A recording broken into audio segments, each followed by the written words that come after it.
Shalom YouTube, it's Sister Kate here. It is late at night, and you know that I don't normally do nighttime videos. I'm asleep or I'm relaxing, but there has been so much developing on the social front that I just felt like I had to do a video, and I'm actually shocked. I don't do a lot of wow, this is a big thing, an island, a chunk of mountain's going to fall off into the ocean from the Canary Islands and stuff like that. That's not my normal modus operandi.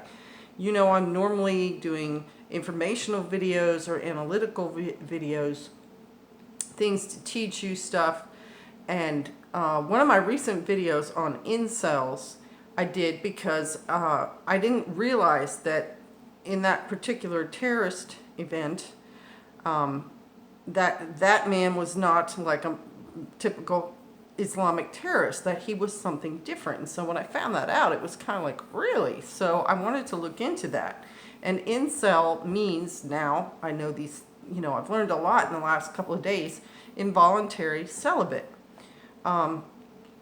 And then I got some really, I don't know if you looked at the comments, but some pretty nasty comments from different incel people. But it struck a chord with me because I'm a mom and I had a son. And so that these young men are so angry and so anti-woman is kind of shocking to me. And so I wanted to find out more about it. Well, this evening, there has been a fella, and I am going to mention his name. It's, I think it's SBG, Aussie MGTOW. He has a identity on YouTube. He doesn't have a lot of followers, but I mean, he's very sincere, and he's done me a favor, whether it was his intention or not, by just explaining some of the concepts that go on within the MGTOW movement, which is similar in a way to the incel movement, but MGTOW is not as extreme and it's not as violent, and it's just men withdrawing.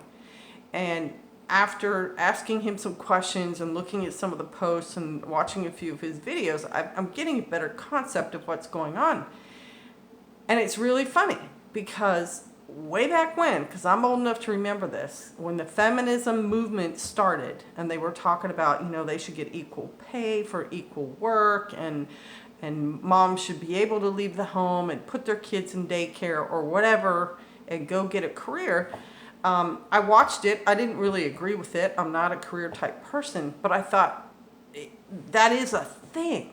And it became more of a thing as time went on. And I used to joke about it with my husband as we were, married and he was doing his military career, that we were 75% of the population as a married couple, one income. Then it went to 50%. And I used to see it as a point for he and I to be proud of ourselves. Well, now it's like 25% or less because we've been married 33 years. And so we're probably like 10% of the population. Well, then that means 90% of the population are people who are no longer married. And that means our society is changing. And I know it's been changing, but like we're at a critical point here where if more people are single, and more people like these MGTOWs and the incels don't even want to get married. And the incels are taking it so much further. They want to take out their anger and their disenfranchisement from their mothers, their single mothers who raised them and didn't understand them as a man and didn't know how to raise them as a man. And their father was removed by the court, by a divorce settlement, and now he's also disenfranchised, and he's not disoriented, but he's no longer emotionally attached to the once family that he had, and all he becomes is like this ATM for that family, and he begins to resent it because he's not getting any of the benefit of being that single dad, except visitation here and there. And he's now like a MGTOW guy, and these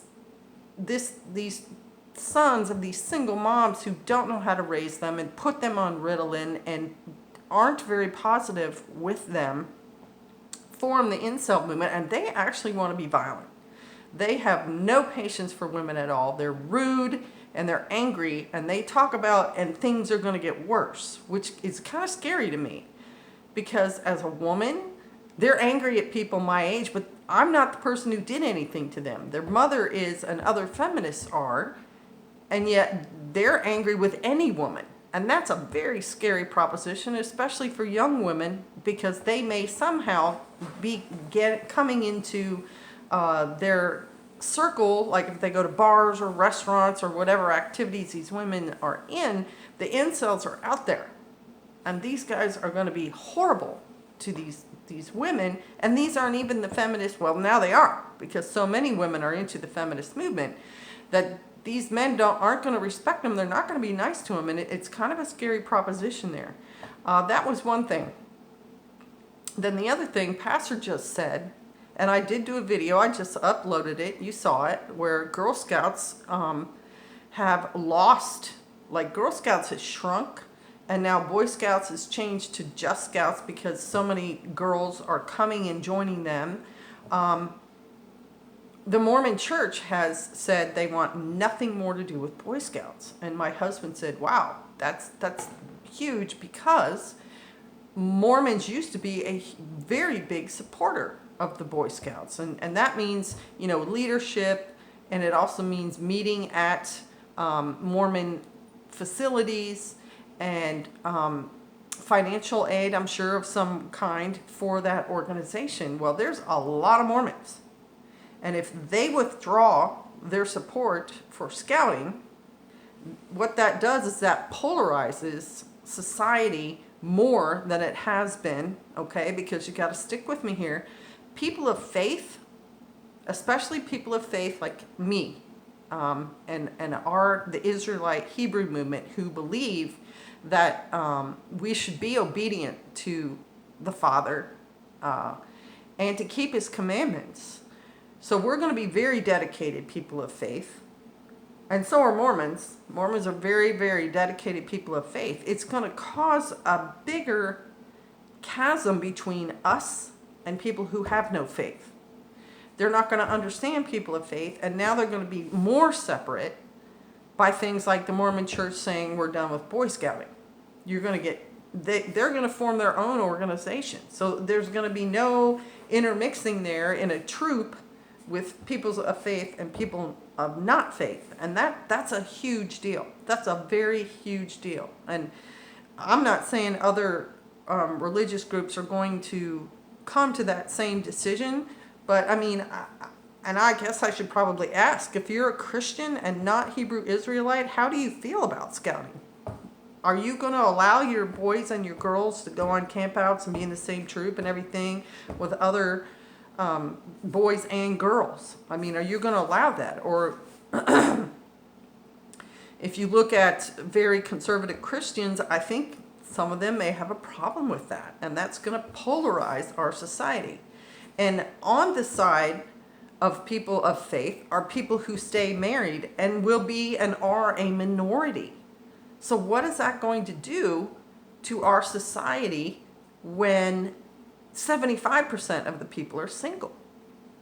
Like, what direction is their life going to go in? As a single person, what are you picturing yourself doing for your entire 80, 100-year life?